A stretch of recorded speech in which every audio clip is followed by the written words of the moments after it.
mpaka nafasi ya 9 na waeka hawa watano, ukikutana nao umwachie alama moja au achukue 3 au uzichukue 3 wewe kwa kilio na vumbi, jasho na mambo mengine. Sasa ili tufute hizi mambo za skendo ambazo zimejitokeza, malalamiko ambayo yanaendelea na nini, tutoe credit kwa hawa walimu wakufunzi wa hizi timu.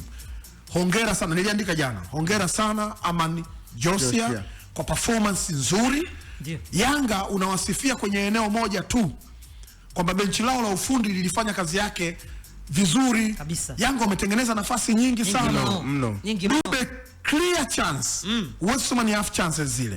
Clear chance 3. Half chance 1. Macho anaona makengeza kabisa. Depu clear chance 1, half chance 1.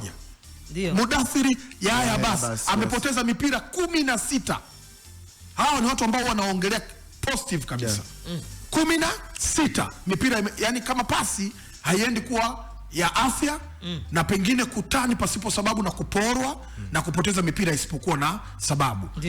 One of the guys ambao jana walau walikuwa uwanjani walau Okello, the best 100%. Yes, lakini Max na muondoa Duke Abuya the best Yao Kwasi Atola. Lakini shida kubwa jana kulitapaswa kuwa na njano 2 za Ibra Baka na goli la 3. Wewe umemtaja, yes, Yao Kwasi amefanya kila jambo, lakini ukiangalia magoli 2 yamepitia kwake. Kwa sababu gani? Ngoja sasa. Pale tulipoanza na credit ya kusema kwamba wame create nafasi nyingi, pale ndipo Yanga anapoingia Yao Kwasi Atola.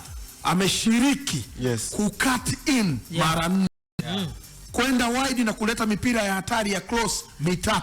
Ndio. Amepiga penetration passes 2 ambazo ni wanaitaga zile pre assist 2, pre sio assist, pre assist 2.